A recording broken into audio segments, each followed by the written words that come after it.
So, Assalamualaikum warahmatullahi wabarakatuh. Welcome to the second workshop of the day.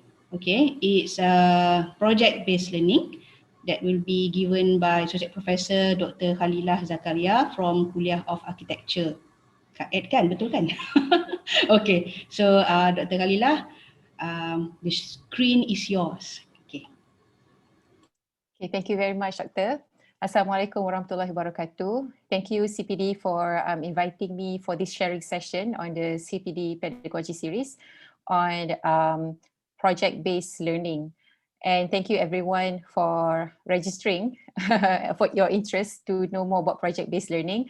I think it's really great that last year and this year, there's a lot of series on methodologies for teaching and alternative ways of how we can conduct our classes provided by CPD, so that we are exposed to the different approaches that we can do. Okay, so I'm Khalilah Zakariya. I'm from the Department of Landscape Architecture from Kuliah of Architecture and Environmental Design, CAED. So project-based learning is actually very close to CAED's way of doing things, because most of our core business is doing planning and design and conducting studies that relate to maybe real sites or like project-based.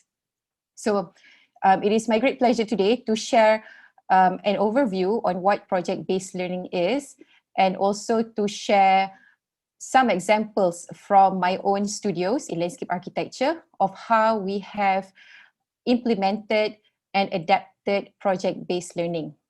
Okay.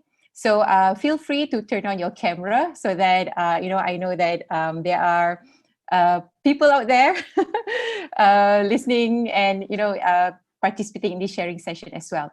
So maybe if I can hear a green light from the participants, you can hear my voice clearly.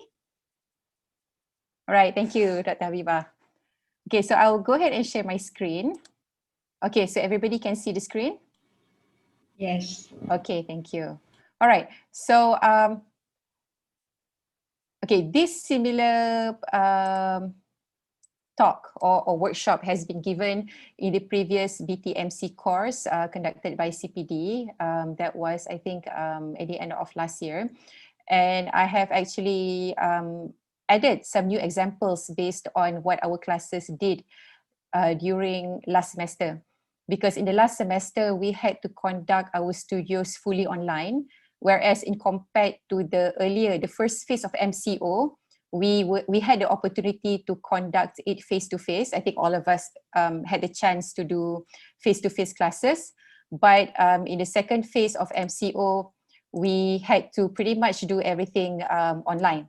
So we experimented with new ways of conducting project-based learning for that matter. Okay.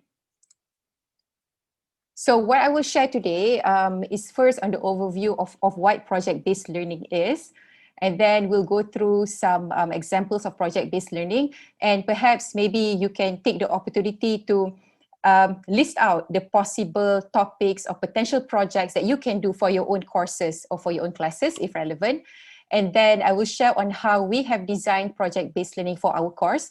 I know that it will be different from built environment and other courses, but I believe there are ways of how we can extract things that might be applicable. If not the whole project-based learning sort of module or framework, it could be the different platforms that we use for collaboration and for dissemination of knowledge. So what do you think project-based learning is? Maybe if I can hear from one participant to share their thoughts on what project-based learning is. Or you can type in the chat. Okay, so basically the term project-based learning, I think is pretty much very straightforward. It is doing our course based on a certain project, which means that the project becomes the framework to how the courses unfold. And the learning process comes from the students doing the project. So if we look at the definition of project-based learning, we can say that generally it is a teaching method where students learn by actively engaging in real-world projects or challenges, meaning that the scenarios or issues or the project brief would come from something that is happening currently around all of us. Okay, so that the project can almost simulate what is happening out there and how can we address those issues. Now, not all projects will be implemented in the real world because real projects might take longer time.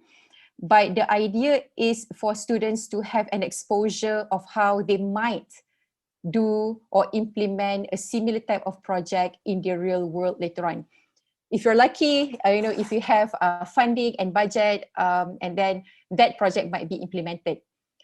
In CAED, we have had some opportunities where, for example, we do master plan for certain local authority, and then the local authority provides some funding. So the students conducted, in a way, a real project, and they presented the outcome of the project, the master plan, to the local authority as an output. So it was almost like a real project experience for the students. So first of all, before we start, maybe on your own, you can think about the course that you'll be teaching, maybe the course that you are teaching this semester.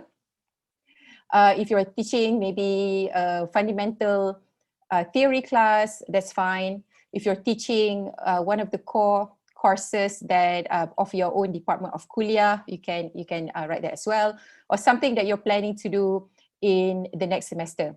Now, project-based learning may not be applicable to all courses because I know that sometimes we have a 2-credit hour class once a week that is focusing on fundamentals, like first year and second year. So it may not be flexible or robust enough to conduct a whole project because we might need to go week by week according to the step-by-step things that we need to teach. But there might be other courses that you're involved with, especially if you're involved with courses that have team teaching, that might be more flexible. If you're teaching maybe entrepreneurship, if you're teaching leadership skills, if you're teaching classes that deal with community engagement.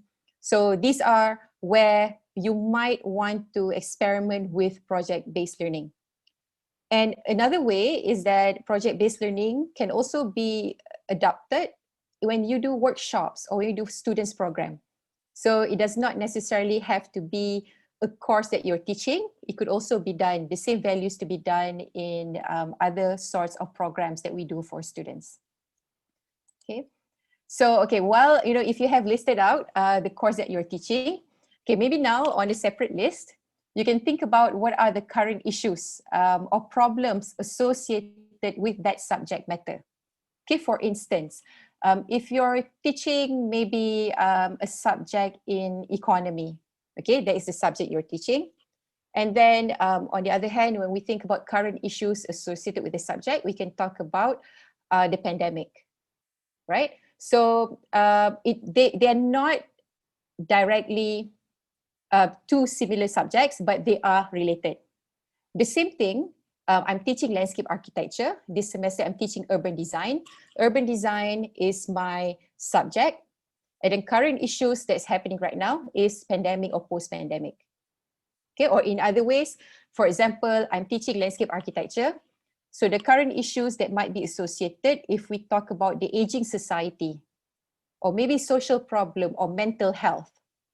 So you have your subject on one hand, and you can have various current issues or world problems or Malaysian problems on the other hand.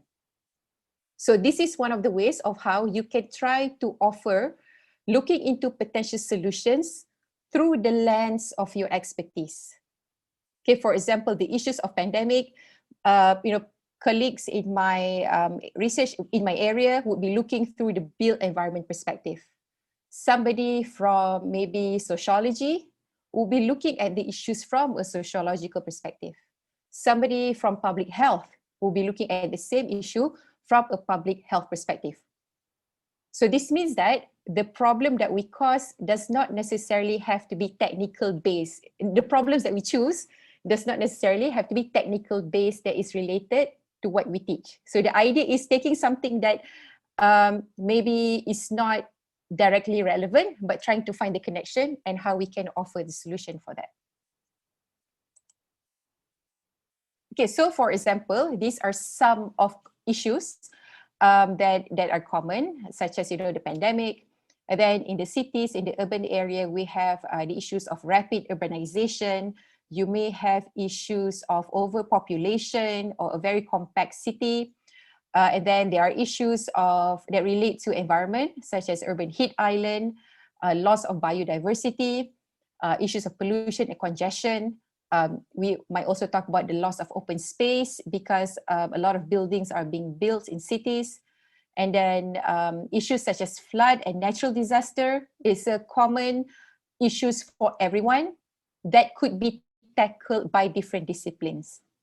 Okay, issues of aging society, it is safety for health, safety for children, integration of technology in any aspects of fields, and then physical health, mental health, and many more. So in project-based learning, we try as best to look into current situation and what are the current problems that we can address through our field. So that is basically the idea. Okay, so how do we start with project-based learning? So we first start by finding a challenging problem because we want to define or frame the project that we want to do. So firstly, we must look into a meaningful problem to be solved or a question to answer. So usually when we conduct a project, it's quite easy to use the rule of thumb of trying to find something that is beneficial, definitely, to the society or to the environment or to the economy, something that solves problems out there. So that should be number one, because the students need to understand how they can contribute to solving that problem from their field. For example, if we talk about the issues of maybe informal economy like street vendors, if we see it from the perspective of from maybe non-built environment, we might only look at it as the issues of how do we encourage informal vendors to flourish in their businesses, especially in the pandemic, or how do we grant licenses so that vendors are doing things properly and not illegally, and how can street vendors be more hygienic in the preparation of their food or selling their product. Okay, that might be in various fields.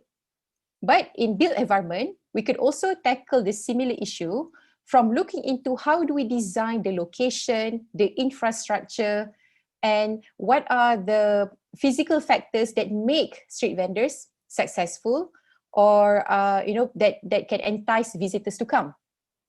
So we can look into an issue that might be tackled at multiple lands, but from our own ways of approaching it. So it needs to be meaningful so that the students understand how they can contribute. Because if we don't explain the relationship, they might feel that landscape architecture has nothing to do with informal economy. But when we explain or translate that, okay, yes, informal street vendors need a space, and the space is often located on the street. So how would we design the streets, roads, and the reserves so that whenever a vendor opens up their stall, it does not disrupt the traffic? It's safe. And then if they need to get water supply, their wastes are not directly dumped in the sewer, how do we make sure that it's going according to what it needs to go?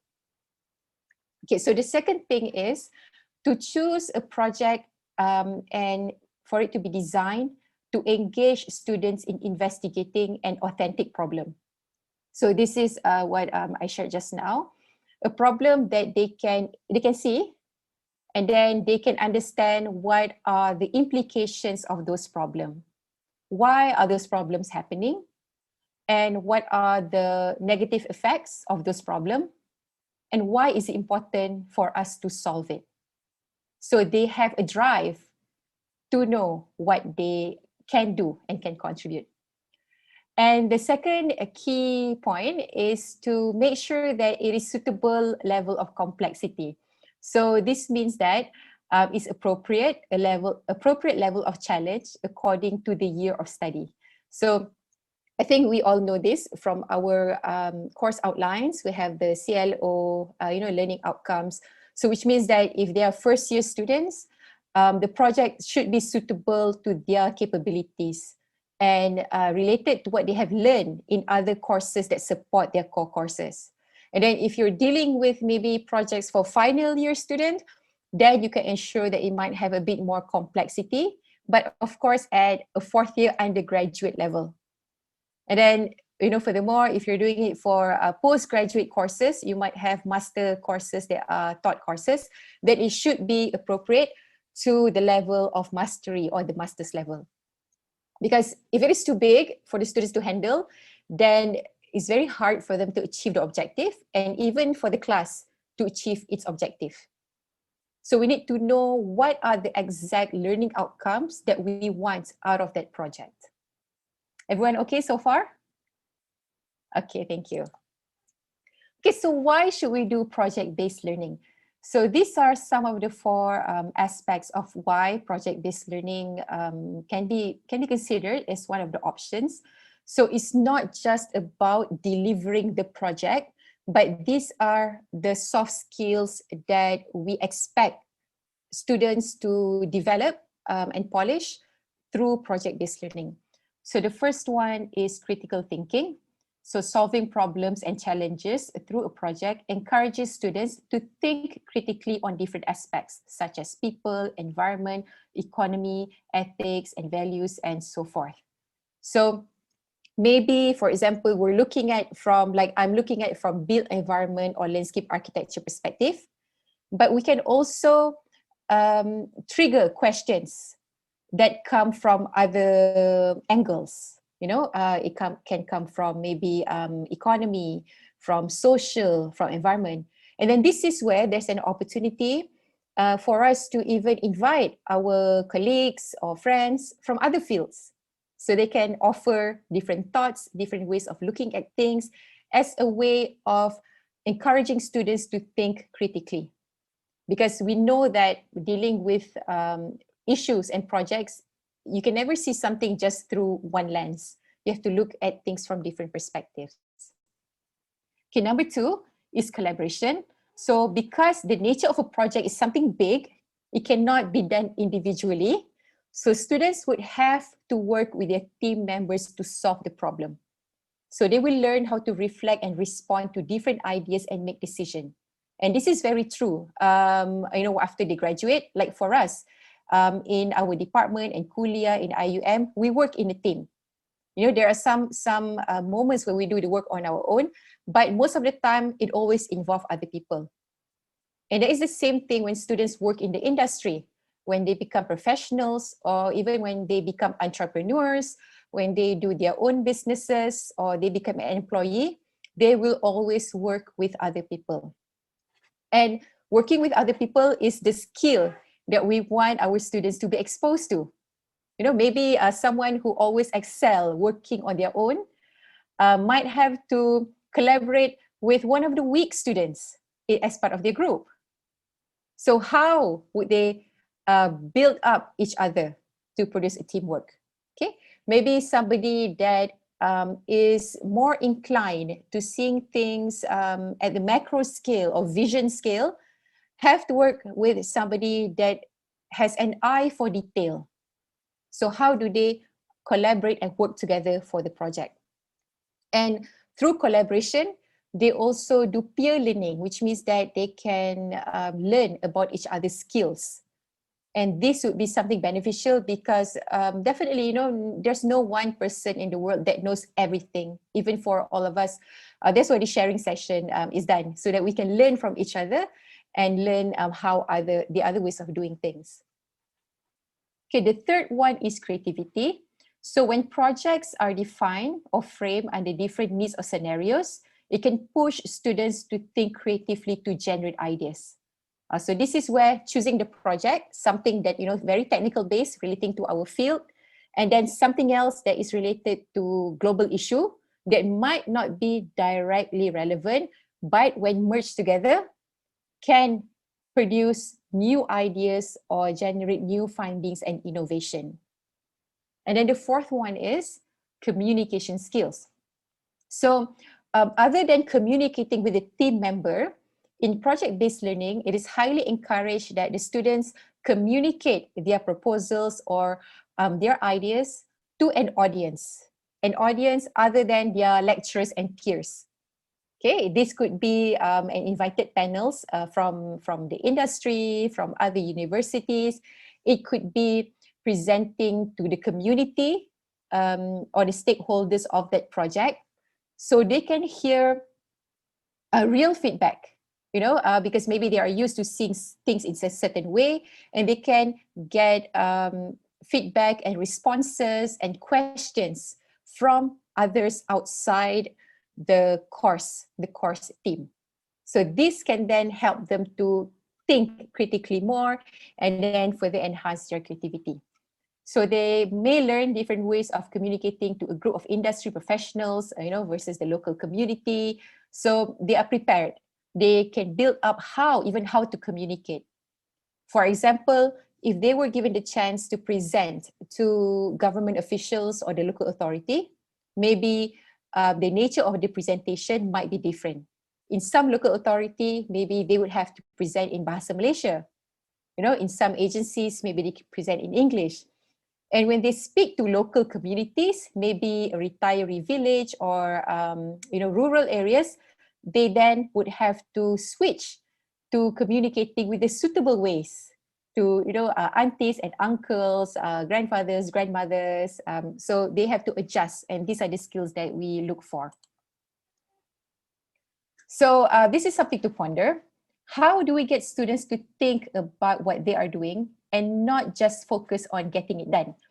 Okay, so it's very common that students, after SPM, they always strive for A. They always strive for grade. The grade is the end product that they see.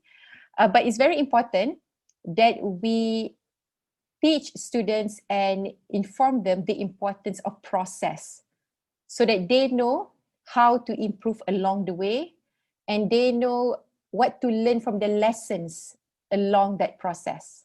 And it's never going to be just a clean or easy or straight process. So at each intervals, we may divide our projects into phases, so that there are times for them to do reflections, for them to extract what they have learned, what they can improve. And this is where, as lecturers, we can do what we call debriefing at every intervals, just to find out and just to gauge where they are.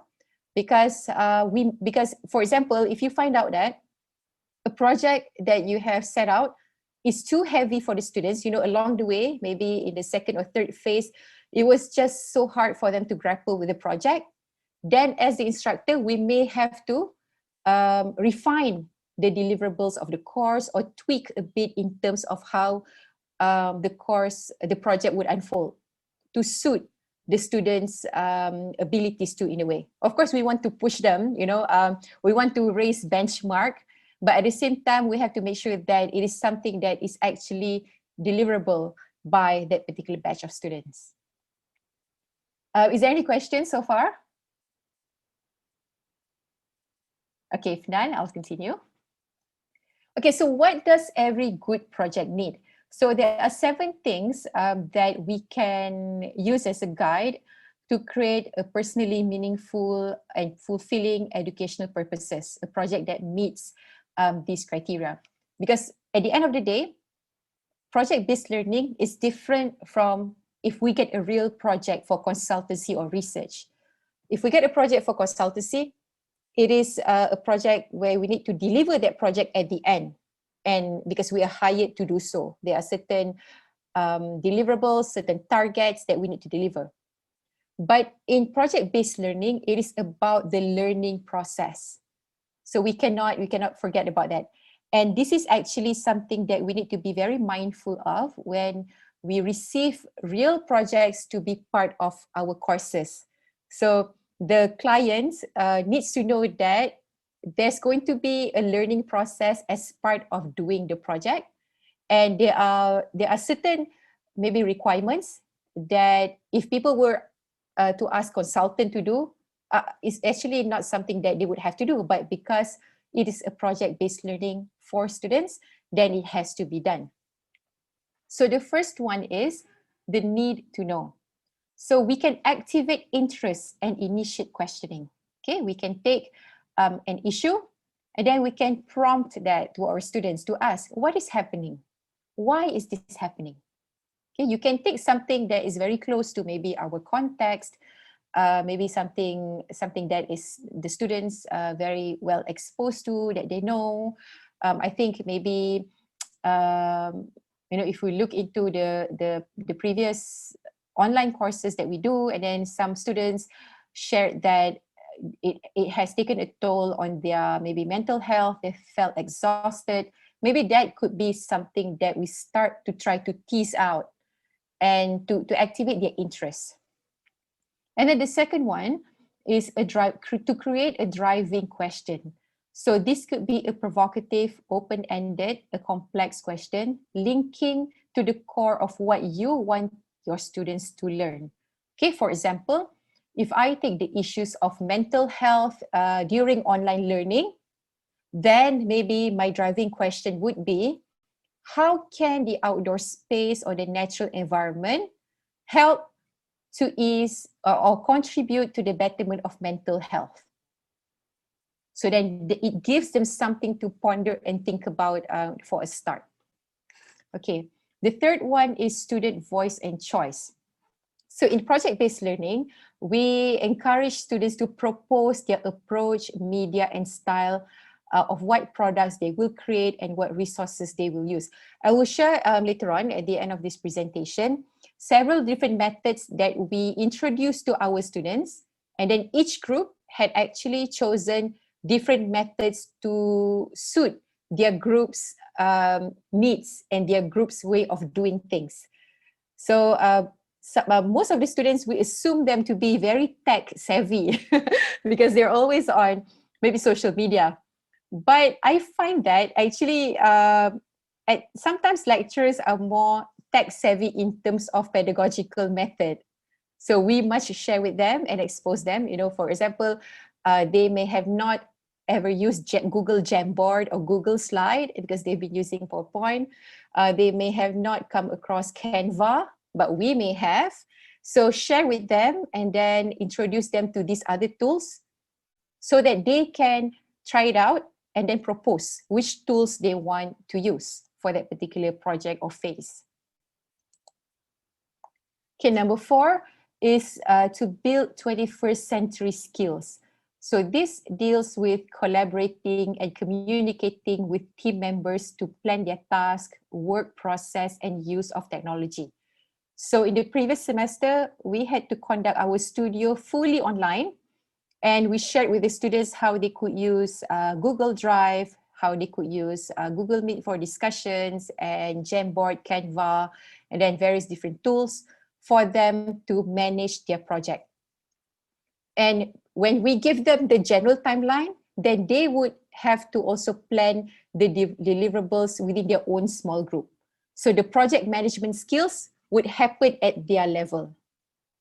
Other than collaborating, they have to know how can they deliver something together collectively within the time given, and then meeting the requirements set by the course. Okay, number 5 is inquiry and innovation. This is where we invite peers or review panels that can ask questions to lead to new discovery and insights to challenge the idea. It's very helpful when we invite somebody from outside because they have a fresh lens. It could be somebody even from outside of our own kuliah, so they can give a fresh perspective. They may not be the expert in that specific field, but there must be a reason why we choose them. Maybe we want them to ask questions or give feedback from their angle or from their profession or from their perspective.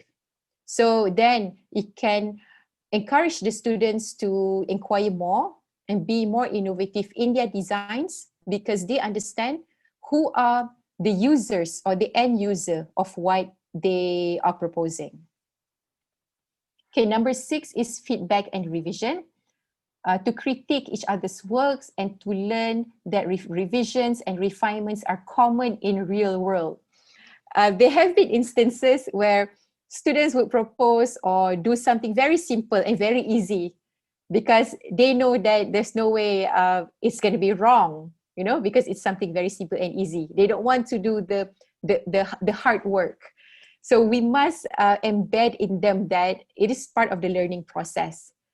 Giving feedback and refining, improving, you know, making it better after series of presentation is very common when we do real life work.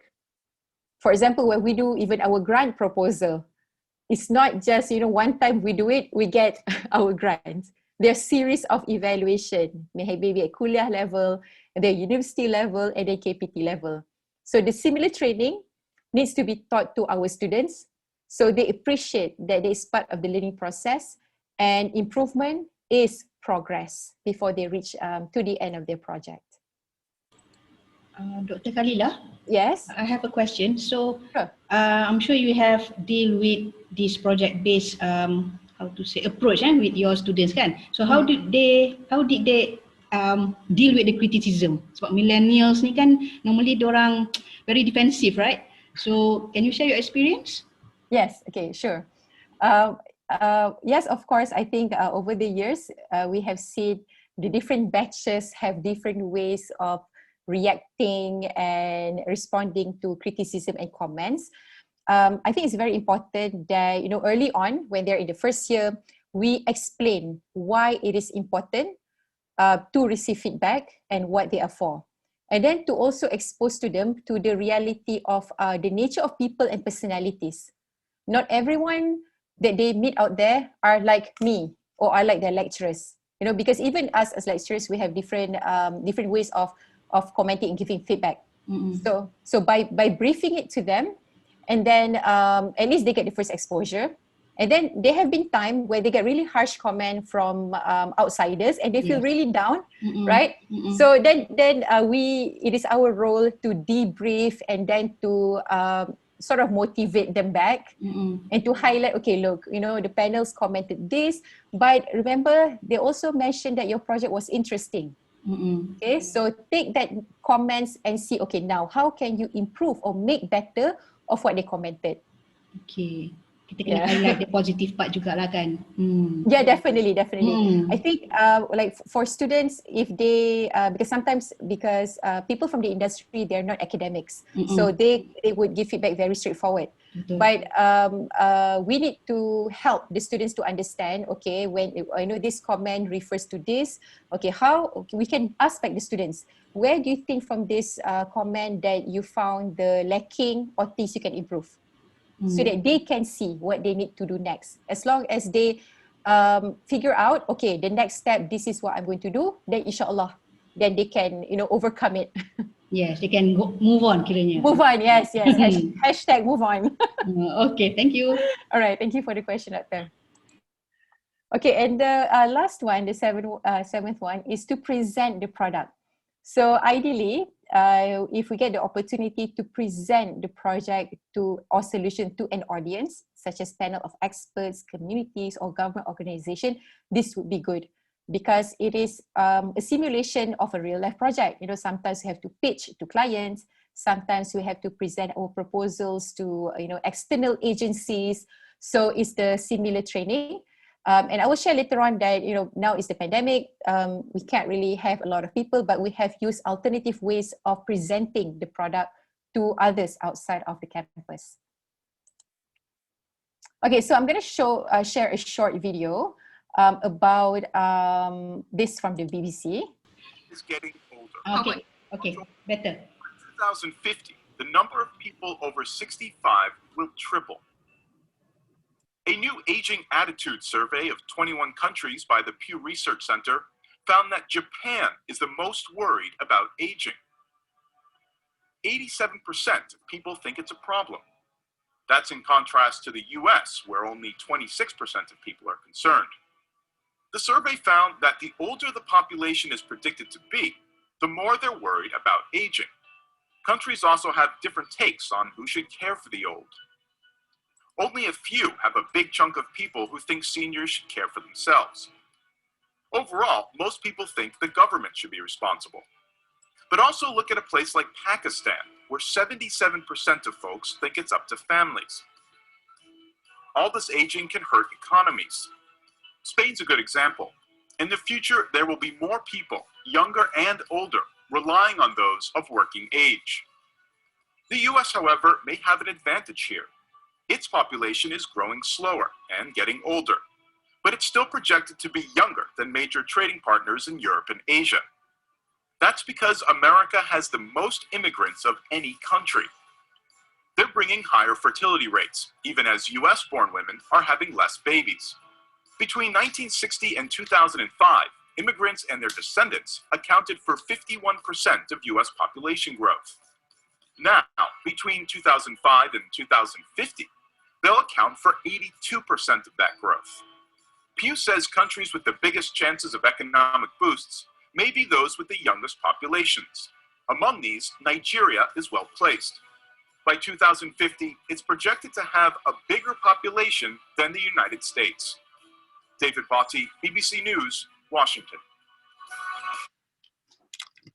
All right, so for example, this issue, the aging population, we can take it as a global issue that might affect or might be relevant across various fields.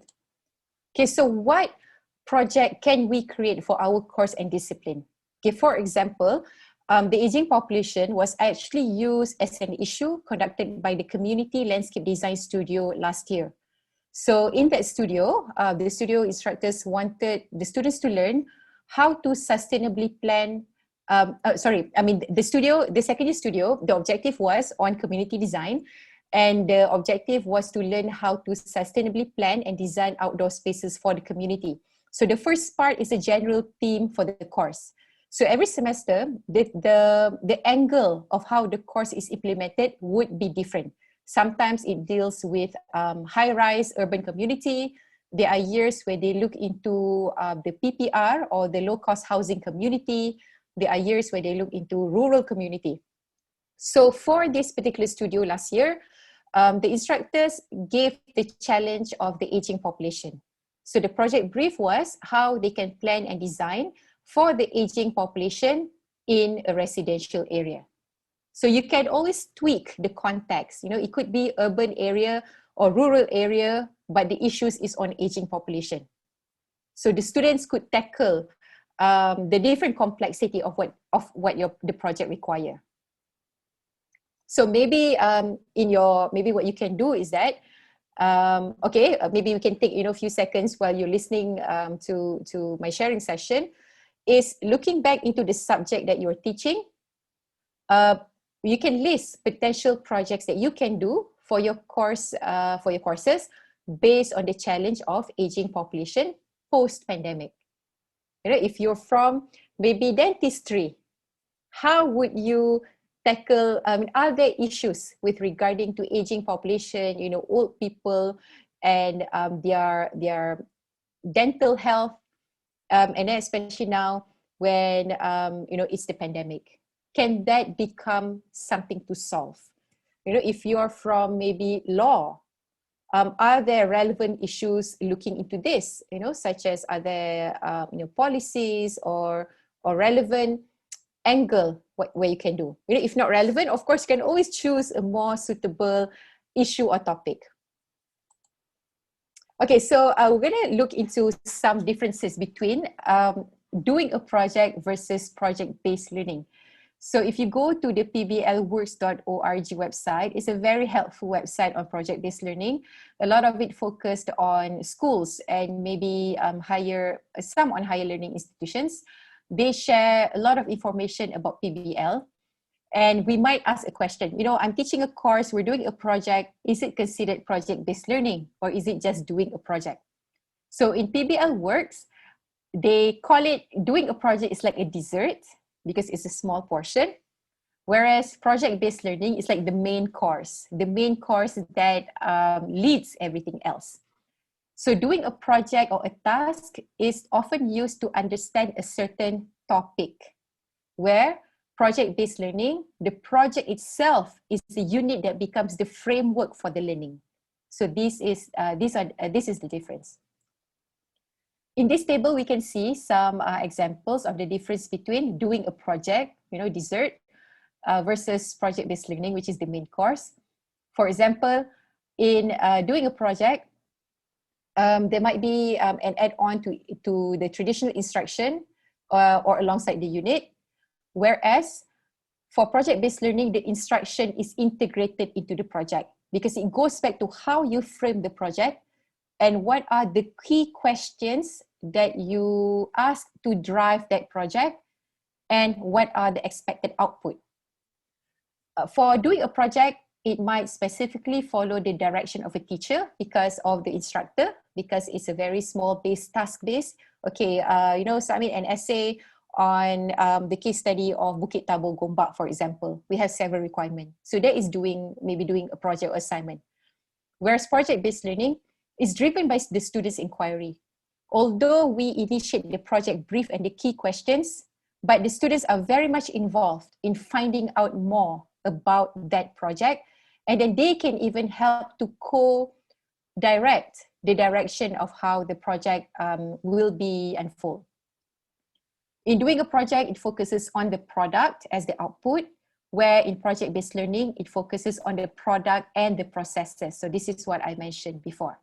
And then maybe doing a project remains within the context of the uni or the school, and then project-based learning would often have a real-world context and application, if not directly, but it still relates to real-world context. And in terms of dissemination of the knowledge, in doing a project, it's usually displayed in the classroom just for the teacher or the lecturer and the students to see. In project-based learning, the results is shared beyond the classroom to a public audience. Even somebody from another department, within your kuliah, could become that public eye, to see something from a different perspective. Okay, so there's a simple quiz that we can do together. This is from the PBL website. Okay, so let me go to this. Yes, okay. All right, so these are just some fun, simple questions to know the differences between doing a project and project-based learning. So in the quiz, we can answer together here and then to see what are the explanations. If you want to click on the QR code, okay, you can scan your QR here. Okay. We boleh paste link tu dekat chat ke? Okay, sure. Yeah. Okay, so I shared it in the chat. Okay, kita boleh cuba. Okay, so for the first question, okay, in a high school math class, students are asked to do a research on a famous mathematician and make a presentation about him or her. So do we think this is the main course or dessert? Dessert. Dessert. Correct. So why it is a dessert? Because the assignment doesn't teach essential math content. It is it's peripheral rather than the central of the curriculum. Okay. So, question number 2. After a 2-week unit on the history of 1960s that ended with a test, students spent 2 days staging a mock protest and hippie gathering with costumes, props, and music. So do you think this is, do we think main course or dessert? A 2-week unit. Main course kot. Main course, okay. So, that was incorrect. So, so it is actually still a dessert because it was a 2-week unit learning about a topic and then they did a 2-day event, meaning that it's still too short for us to call it project-based learning. I see, okay. Okay, number 3. Students consider the driving question, why did civilizations fall from their golden ages and what lessons can we learn from what happened? As they research various ancient civilizations and create museum exhibits to share their answers. Main course. Main course, it sounded a bit more complex because they look into a bigger topic. Let's see if I also get it right. Okay, that's right, Doctor. So this is a project because it focuses on a complex question and it doesn't have any one right answer, right? Because if we look into what lessons can we learn, it could be a lot of things. And then it requires critical thinking, which is great. And then students get to also exhibit their findings to others. Okay, number 4, students make posters at home to illustrate ways to save energy and water and energy, and put them up on the walls of the classroom. Dessert. Dessert. Ding. Okay, right. Because they're not collaborating to complete the project. They are individual project. You know, this is like a warm-up assignment. Sometimes, you know, we give to our students to share maybe their reading or a case study that they're looking into. Okay, students investigate how waste in a local waterway contribute to the problem of plastic in the ocean. They propose solutions to the problem and present them to city officials. So obviously we know that this might be Main course? main course. Right, because the project has an authentic purpose and a clear audience outside of the classroom. Okay. And there's an instruction and learning of important science content is integrated into the project. So this similar, issues of waterways and plastic in the ocean could very well be done by, courses in engineering, in landscape architecture. It could be in even, from human sciences perspectives. There could be various ways of looking into the angle. Okay. Number 6, students launch bottle rockets at the end of a physics or math unit to apply what they have learned. So obviously this is dessert, because it's again applying what they have learned in a smaller unit of learning. Okay, we have 2 more. Students create mobiles with various geometric shapes which are hung in the classroom. So I think most of these examples are related to school. So definitely this is dessert. It's a nice activity, but the project itself, they didn't teach academic content or skill. It might be, fun activities, there's nothing wrong with doing that. It might be a component in the whole big project. As long as you're clear what you're trying to get out of doing that activity. Okay, the last one. In a middle school English language arts class, students create a fan fiction website, including a feature that enables editing and giving feedback so other students can submit their writing. In the middle school. Main course? Main course. Yeah. So they create a project to involve other students. So, this is something that might be applicable to maybe ICT. If students are doing website, maybe they can actually do an actual website for a society, a student society in IUM, or even for the faculty, and learn from the feedback of doing a real website, maybe the technical glitches or the design or the interface and so forth. Okay, well done. Gold standard. All right. So, okay, in CAED, I just want to share that most of our courses, we have 5 departments. Architecture, landscape architecture is where I'm from. We have urban and regional planning, quantity surveying, and applied arts and design. So most of our subjects have a subject we call design studio. So this is 6 credit hours conducted on Monday and Friday with 12 contact hours. It's 100% coursework with no examination. So this is where project-based learning is implemented. And then each level of studio have different focus or theme. So students work on that one project for the whole semester. Like I said, it may not be applicable to all courses that we teach, but it might be relevant, to courses that are more flexible in nature. And we also have other project-based courses such as landscape seminar, where students, it goes concurrent with their topical study. So they do a research on the topic, and at the same time, they take a subject called landscape seminar. And in that subject, they learn like event management, how to organize a seminar. And at the end, they actually conduct a seminar with a keynote speaker from maybe the Institute of Landscape Architects Malaysia, the National Landscape Department. So they learn all the protocols, how to become part of the committee member as part of the course. And then there's also another subject called heritage studies. So this is where students travel either locally or international to heritage sites, and they document their findings. For example, they may redraw the site's building's footprint. They may map the site's historical features, the natural environment, and as part of documentation, they will analyze ways of how we can sustain maybe nature and culture. And then at the end, they will have to organize an exhibition to the public to see.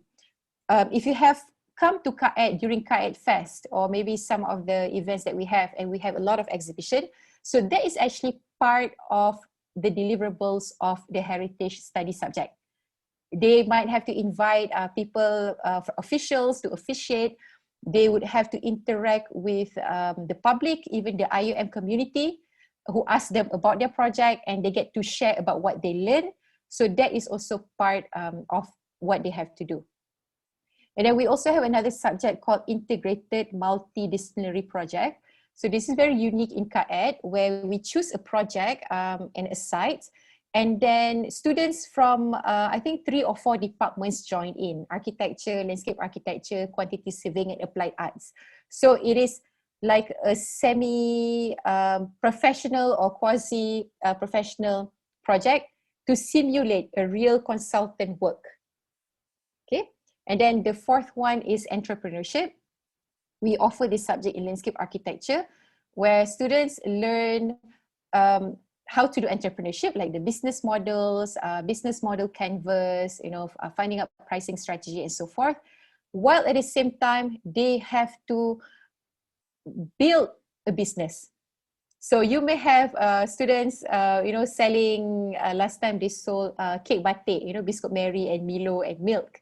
So these were brothers, 4 groups of students, brothers, made a cake batik product.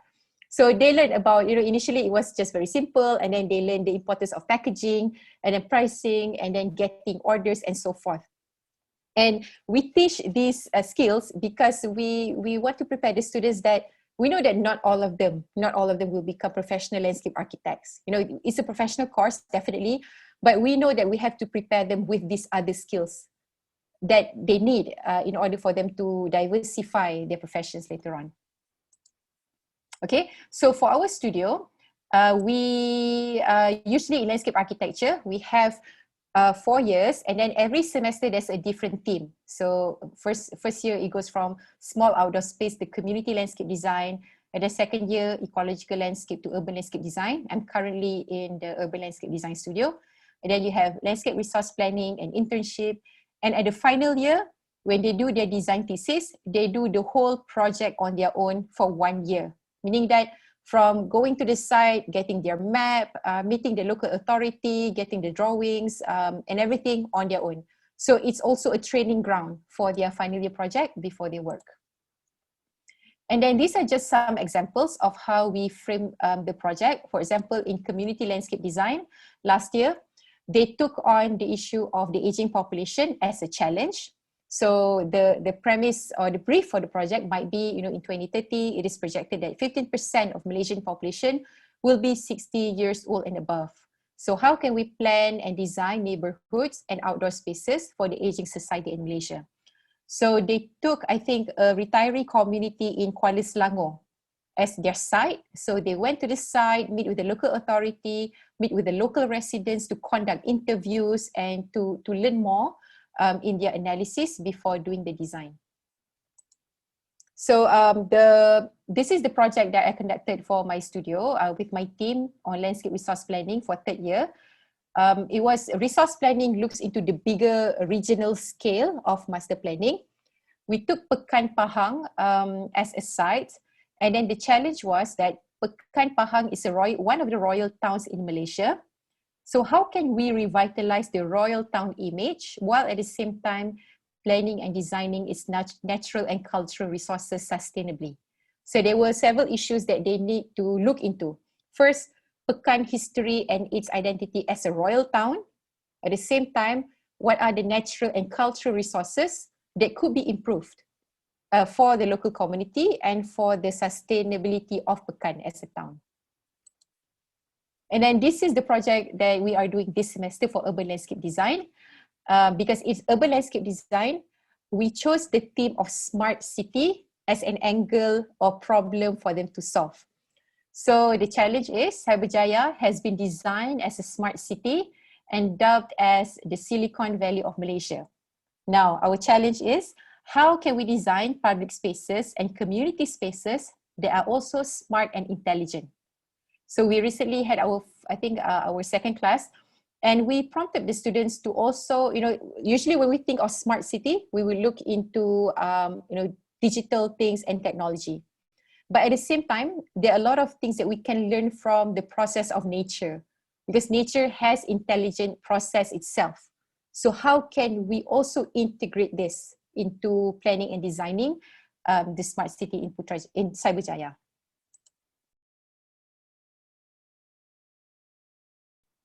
Okay, so generally, we can take this as maybe what we call a project-based learning canvas. Some of the key areas that we can consider when we want to design a PBL for our course. First of all, it's very important to know what level they are, because it determines the level of suitability and deliverables of that project. And then we can create, a project title, a catchy project title. We have to know what is the time frame that we're working on. Last semester, we had only 12 weeks. And then this semester, we have 14 weeks. So last semester, we had 12 weeks. But I think because we're so used to 14 weeks, and we know that the standards that we want the students to achieve is like how it was in previous years. So our students did give feedback that they felt the load of work that we gave with the 12 weeks is very much too packed and compressed. So that was a good feedback that we have to look into now. When the time is shortened, then definitely we have to look into the level and deliverables as well. And then the fourth one is the output type. What sort of output do we expect of the students? Is it reports and presentation? Is it also exhibition? Could it be them sharing through webinars or through online seminars for others to see? So this can go according to the requirements and also the limitations that we might have for the time being. Number 5, the learning outcomes. So we need to very clearly know what the learning outcomes are for that particular studio, so that we're not too excited on the project that we forget, what are the learning outcomes for that course. It can be quite, it can be easy to be distracted in, doing something very exciting, but we have to sort of stick to the path and to the course outline. The driving questions is also very integral in anchoring the students, because it goes back to what are the things that we want to solve, what are the things that we're trying to address. Okay, and then project phases. If we have the time frame, then we need to know how many phases of deliveries do we want. It's very important to have these intermediate phases in between delivering the final project outcome, so that we can give our progress feedback and the students know what to improve along the way. And then they can understand how one phase, and it goes on to the next phase. And then the final one is the rubrics for assessment. So this might be different from, courses to courses. What are the aspects of assessment that you're looking into? Some of the components might be technical, such as maybe how critical they do their analysis, how sound their master plan proposals are, and so forth. What is the quality of their graphic presentation? Another rubrics, if according to your course outline, might be something that has to do with verbal communication, even how they do their presentation, how they're dressed. So this goes back to their learning outcome. Okay, before I share what we have done, do we have any questions? Or if anybody wants to share the experience of doing PBL with their students? Saya je yang tanya Dr. Khalilah. That's okay. Teaching okay. one is as important as teaching more than one person. Okay, so in engineering, we have this IDP project lah, Integrated Design Project. So dia pun similar, we have a team, and then let's say team dia renewable energy. So the students will propose their ideas.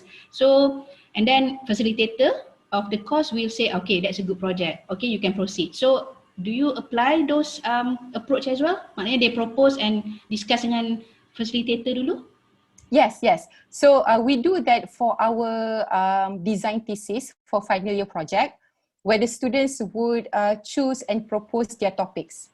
Okay, tapi itu untuk yang fourth year lah. Yes, but usually for studio, if we, for example, if we have the time to discuss with them, because usually the groundwork we have to prepare before the semester opens. I see. So usually we would discuss in the department to see what angle that we can try out for the coming semester. So for example yang aging population tu, you decide to go for example, okay kita boleh go for these 4 approaches. For 4 groups macam tu lah. You guys dah decide awal-awal. Okay, actually, okay, for example, the big problem maybe aging population. Betul. And then the side is community. So that is just the general approach. But when the students do their proposal, then they propose their own solution. Okay. For example, maybe one group says that, okay, we want to propose a walkable community as the central approach for aging population in this kampung. Okay. Another group may choose the angle of they want to choose like maybe something more technology based. Something. So the ideas would come totally from them. And, but the framing of the project from us. So you don't have to approve anything, just leave it to the students lah at that time. Yes, yes, Okay, because they would have to justify. So we give feedback, they would have to justify their ideas. So they have to justify during the presentation lah kan? Yes. So that's where you get the criticism and so on kan? Yes, okay, yes. Understand? All right, thank you. Okay, and thank you also to those who have responded in chat. Thank you for participating. So, feel free. I think there's not many of us in the session today. Feel free to share your thoughts or ask questions. Okay, so I'm going to share an example. Doctor, may I interrupt? Yeah, sure, Doctor. So let's say for CFS level, right? So means that project-based learning is not that suitable, right? What is the opinion? Because in CFS we are teaching the fundamental. Okay, what particular course are you teaching in CFS? Physics. Physics, okay. So physics, it's how many credit hours? It's 5 point something, but okay, 5 lah. Okay. All right. So in physics, students have to learn some fundamental theories and applications of physics. Yes, correct. We do apply project-based learning, but then it's not that big project, right? It's very just like dessert lah just now. Okay, all right. Yes, I understand. Yeah, because I also teach a subject that you need to tackle the fundamentals first. So yes, correct. Yes. So actually it depends. For example, if we have 14 weeks, maybe if you want to organize the structure in which that you cover the fundamentals, the input lectures during the first half or the first third of the semester, and then develop the project as a way of them implementing what they know, meaning that rather than you have assignment 1 in the first few weeks and assignment 2 later and final project later, you might have them integrated into one project. So if it is suitable for you to rearrange the delivering of the topic and to make time for the project. Should the portion of the marks as the carry marks when we come up with the project-based learning should be big enough?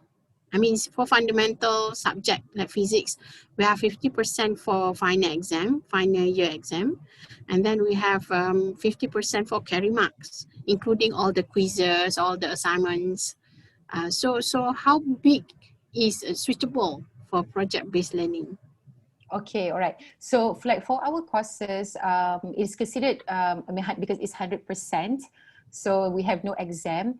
But I think for courses that have with exam, definitely you cannot, you cannot have that whole chunk for project because you have 50%, within that 50% of CAM, you have some for quizzes, meaning that you may only be left with 40%.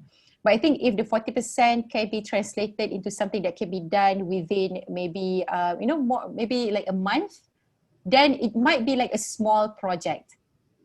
Okay, thank you, Yeah, Adele. something, yes, sure. Something that could be a bit more beyond that assignment. And then there might be multiple learning outcomes that you tackle when they do that 1 month project.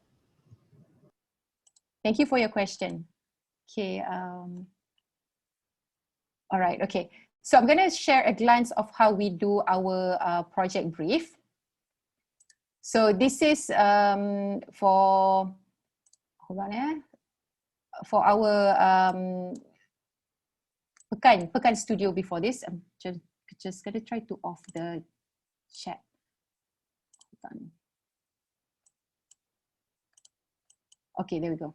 All right, so usually we would do a project brief presentation to the students with our, this is the studio master, Dr. Hanis. So it's third year, so for 12 weeks. And we outline, what is the objective of doing that project, because they have to know why we're doing that project and for what purpose and what they're expected to do. Okay, and the learning outcomes, we just copy it from the course outline and adapt it to the project. Okay, we share about the concept, and then we will give a bit of introduction about the site since it is very new to them, and then the map, we just show to them. Okay, and then our driving key questions, how to enhance the image of this royal town, and then what are the resources that can be manipulated or optimized in the site. So the issues is the depletion of the royal town image.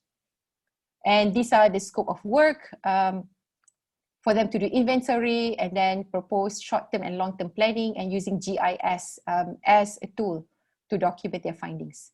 So we would give them, in the first day of class of how the semester is going to be divided into the phases so that they can plan their project management and their timeline. They can know how to manage their time. So we will also spell out what are the deliverables and what are the things that they need to do. Okay, so at this point, it is pretty much structured, but when they do the LR and the report, the site background, so for example, site background, then they would have to do their own research and present to the class what they have found about the history, demography, and so forth. So we use a lot of secondary data because we couldn't go to the site. And then at the design process, which is actually the stage of design idea or solution or proposal, then this is where they come with their own approach and concept. So for example, one group might be more community-centric approach. Another group might go more towards cultural heritage approach. Another group decided to enhance the agro-tourism in Pekan. So this would come totally from them, and then we would guide and give feedback on what are the things that they need to consider in order to achieve the goal that they have set. Okay. And right, so we also share the calendar, the timeline, because sometimes we forget, when it's public holiday and it might have taken over the class time and mid-sem break and so forth. Okay, so the second one is the project we're doing now. It's on a smart city-driven project proposal on the intelligent city of Cyberjaya. Okay, so we have 4 lecturers with the students, and then again, similar course objective, and then some introduction. So this is just a general introduction of what Cyberjaya is. And then on Monday, just Monday, so they presented on their readings and the webinar that they watched on Cyberjaya. So we also suggested the reports that they could look into and extract what they found and learned.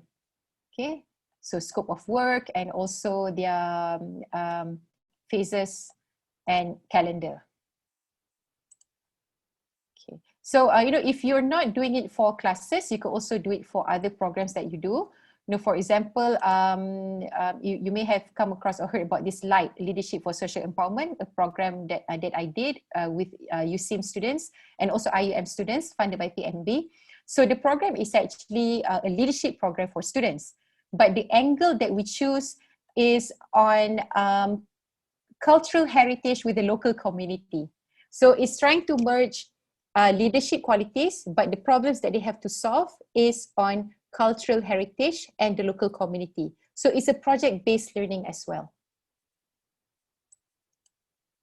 Okay, let me check the chat section. Okay, there's any key questions. Okay, no problem. Can I ask question? Sure. Hi. Can you please share with us your rubric in terms of marking? Oh, but our rubric is very specific to studio. For example, we have like maybe 10% for literature review, 20% for site inventory analysis, and then the big chunk would be on the idea proposal. It's very specific to our project phases. I see. I have this problem whereby when it comes to creativity, I find that every student have quite for me lah, macam very nice of understanding. So I find that I have problems in terms of which one should I penalize. Okay, meaning do you mean very nice in terms of the way of how they present the material? Yeah, in terms of that. Okay, so I can give an example. Okay, for example, when students do their slide presentation or poster presentation, there's a certain mark for that, but the content of what we're looking into actually weighs more. So for example, if they're doing like the project, okay, if they're doing a master plan, we have some key component inside the master plan that we want to evaluate. For example, is it accessible? Have the space been designed to be suitable to the targeted user? Are the choices of maybe vegetation and elements suitable for the site? So we have another key criteria to help us really look into each project's delivery. All right, noted. The keywords is the key criteria. Thanks. Okay, you're welcome. Okay. So, I mean, thank you for that question. So, for example, we know that in the assignment, the subject matter is we want the students to maybe do a case study and extract what are the issues and the strategies that the case study have applied, for example. So that is the core focus of the learning. The presentation mode is, of course, another skill that we want them to do, but it may not be as big as the core content of that learning.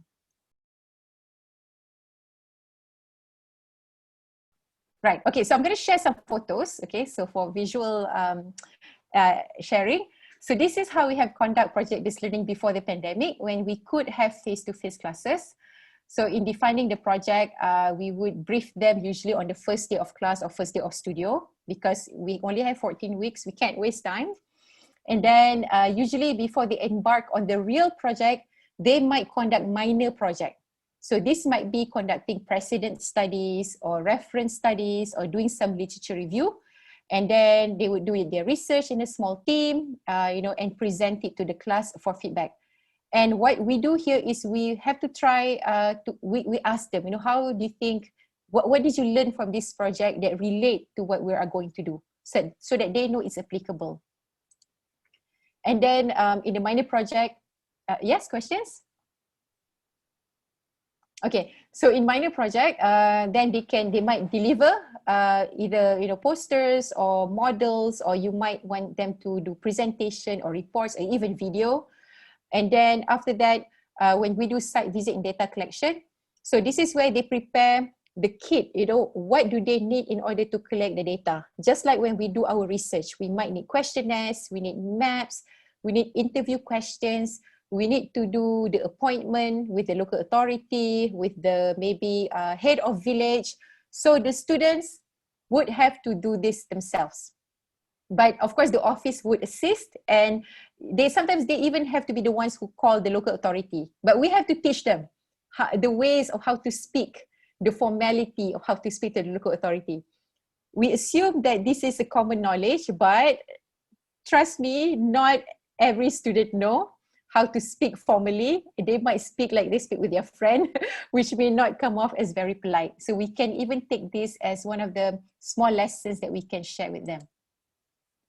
Okay, and then they might meet with the local agencies or another, or the community or the stakeholder, the persons involved in the group, in the project. So this is where they can present about their work, and we encourage them to ask questions. So it's not only getting the data, but teaching them how to ask questions and how to interact with people. Okay, and then they would do their discussions to find out the findings. Usually when we go on site, then we conduct the discussions on site as well. And then students would then, at different phases, they would do progress presentation so we can give feedback. And then they also do final presentation where we would invite panels from outside, from either the industry or the government agency or even our colleagues and friends from other universities. Okay, so in this photo on the left here, this is where the students had the opportunity to present to the local community. So a few years back, they did a project for a community in Kuala Lumpur, one of our lecturers' hometown. And then the whole community came to CAED by bus to listen to the students' presentation.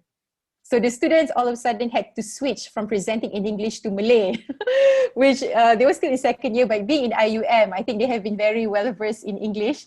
So they had to think of how to switch some of the terms to layman terms. And the final one is what we call a portfolio exhibition.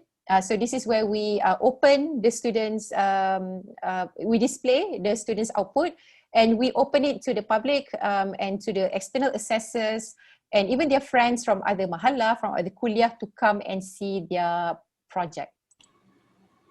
Dr. Yes. Setiap group will receive a budget ke? For studio in CAED, we have a small budget for site visit.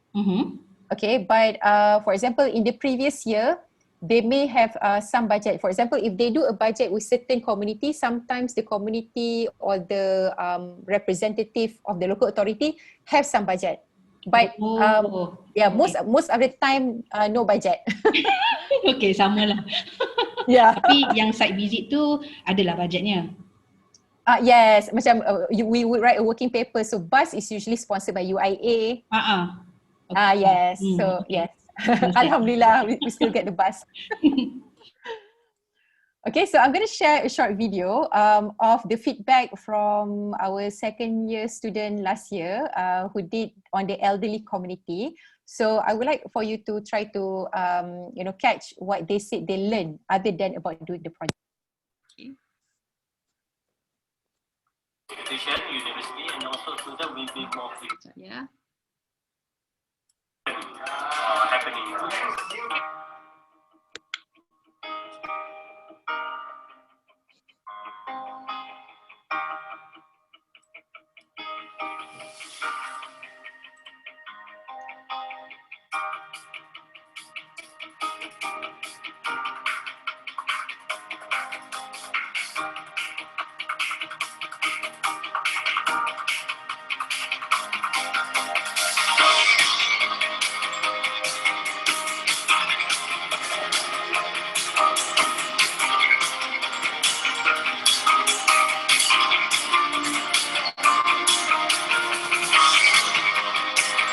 So those are some external panels from the local authority, in developer and also landscape architect.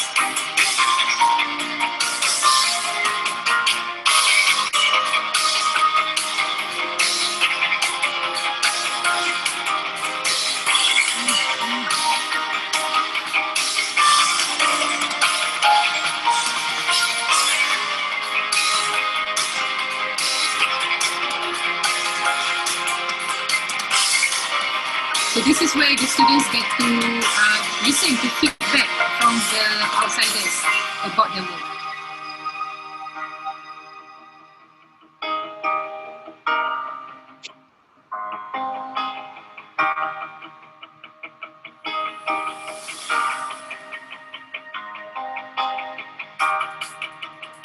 How do you feel about this year's studio now that you have completed 1 year of landscape architecture?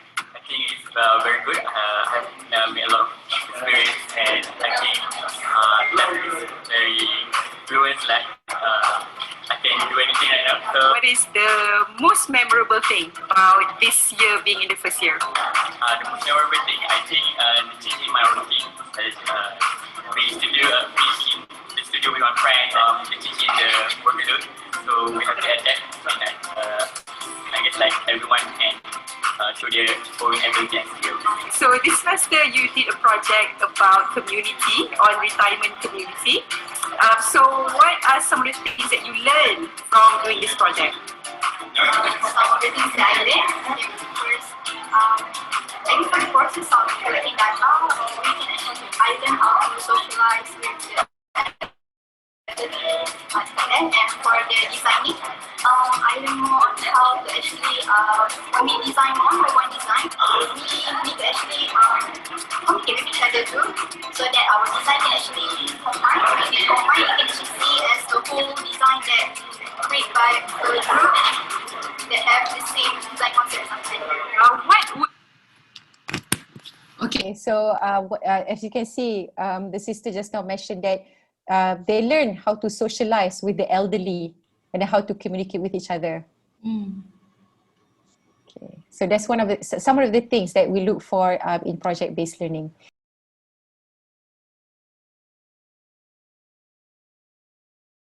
Okay, so during the pandemic, we couldn't have our physical studio and physical site.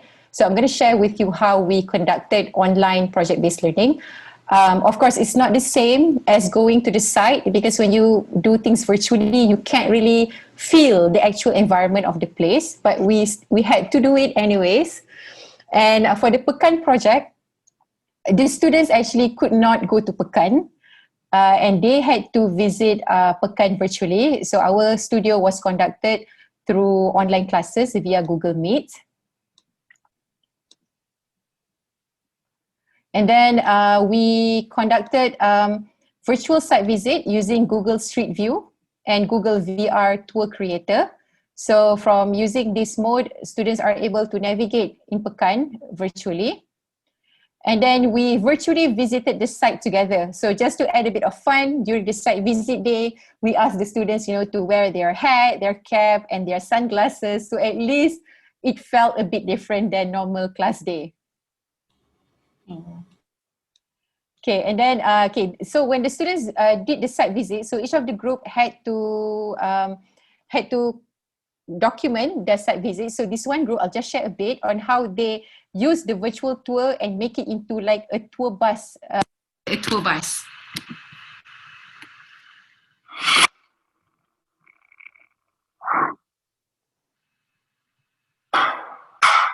Okay, Assalamualaikum warahmatullahi wabarakatuh to my fellow lecturers and my fellow friends.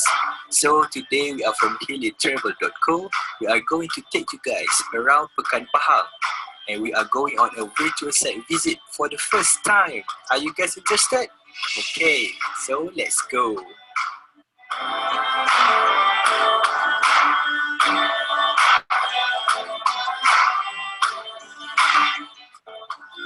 So we have arrived at our first destination, that is the Chief's Rest House.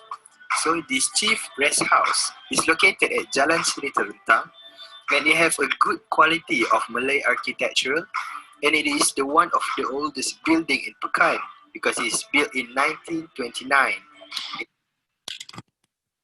So as we can see here, the students had to learn these other tools in order to deliver their output because they couldn't go there. So this was also another, I think, aspects of project-based learning that students have to figure out how to make things work. So they have to become very resourceful in even adapting and learning new technologies.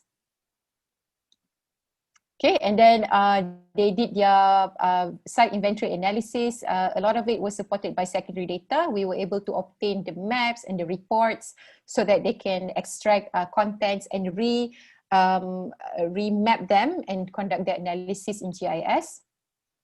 And then the students, one of the challenge was because they were all at their homes, but they still needed to conduct the group work together. And this was done through online collaborative platform. So some groups use Google Jamboard, where they can put a map and then they can collaborate with their other team members to brainstorm ideas. So this screenshot is from their group's Google Jamboard using sticky notes tool in Google Jamboard and using the marker tool to discuss with their team members. Okay, some of them also use Adobe Photoshop, and then they share the screen in Google Meet. So maybe one person would be the ones who's, you know, taking the notes and drawing on the map, while the others give feedback and input. And then they also use, this one is Google Slide. So as a studio, there were, I think, 28 of them. They needed to compile all their different group presentations into one and present it as one studio. So they use Google Slide, and as you can see here, there are a lot of collaborators. So they compiled all their presentation together. And this would have taken, I think, the group leader to become very specific in guiding their team member in terms of the format, the font choice, the template, so that at the end, it looks like as a one submission. Okay, and then they also use Canva to prepare their presentation and reports. So in Canva, you can also add collaborators to work in the same document. So this was another way of them producing reports. And then in order to get feedback and presentation, as part of the project-based learning process, throughout the phases, we have invited our friends and colleagues from USM, from another university, our alumni from design consultant, and from UITM from another university during the progress presentation. And then at the end of the final presentation, the students presented to a representative from the National Landscape Department. So National Landscape Department is one of the agencies that actually did the master plan for Pekan, and then also to a landscape architect from a consultant. We were not able to get a representative from Pekan because we tried to contact the local authority from Pekan, but it was very difficult to set the appointment. So that was one of the things that we lacked, which was giving back to the community of Pekan. And then at the end, we wanted to share the findings. So we conducted what we call a public e-exhibition. If previously the portfolio panels were printed and exhibited in CAED, but because the students are not here, we did an online portfolio. So I'm going to share how it is. So the online portfolio, right. So this is, we gathered all the students' work. They uploaded in Behance, their board. So external panels could see the students' work. Okay, so this is from year 1 until year 2, until year 3, and year 4. It's similar to a normal portfolio, just that everything is online. And then I'm going to share with you what it looks like. Okay, so this is one of the students' work in Behance. So it's like their own online portfolio, which is very useful when they want to look for internship. So they already have their drawings online already. So for example, if we click on this individual plan, then the student has uploaded their drawings. Okay, so anybody can go to the link and see it just like a public exhibition. Okay.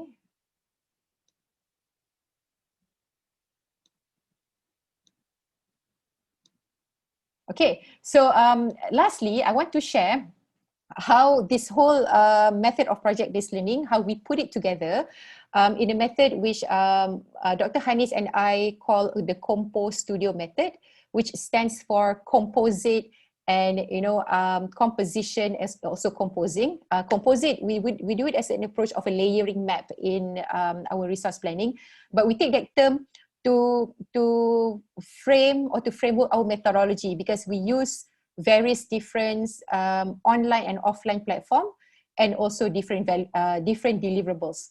So this Compo Studio model, alhamdulillah, we entered the Putra Innovation Carnival last year, and then we were able to obtain the Gold Award, and alhamdulillah, it has also been sent for copyright. So it is my great pleasure to share what the Compo Studio model and how we translate project-based learning and the processes in this model.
Okay, so that ends my sharing today. So thank you very much, and I would love to hear the key takeaways from you, and if you have any further questions. Thank you.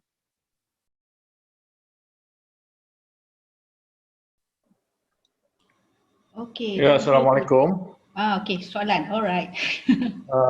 Sorry to interrupt. Just would like to ask about the project-based learning. Is there any possibility for us to relate our project with the university, which is we have the SDG, Sustainable Development Goal, or any falsafah pendidikan, or any maqasid syariah? So can we relate or do some mapping with that all the element that I mentioned just now? Can we do that? Yes, definitely, Doctor. I think in any project that we do, I think it's very important that we also map it and share to our students how it relates and contributes to SDG, to maqasid, and even the initiatives that we're doing. For example, in FPK, it focuses on a balanced and harmonious individual. So I think this is something that we can highlight to our students of why, what are the learning outcome of doing this, not just about the project, but going through that process. I definitely agree with that. Thank you. Yeah, have you tried to implement some of these SDGs into the project that you do for your course? Inshallah later, inshallah. I think I plan to try to relate or try to mapping with one of the SDG that we have. And then, so my next question is about if we do that mapping, is that any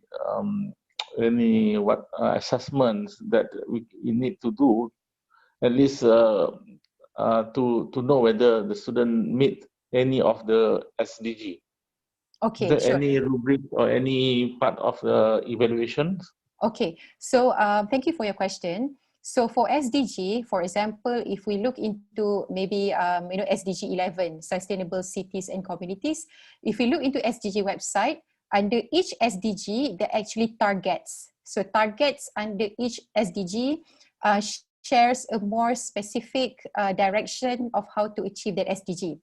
So that could be one of the ways to use those targets and make it one of the component or angle that we want our student to look into.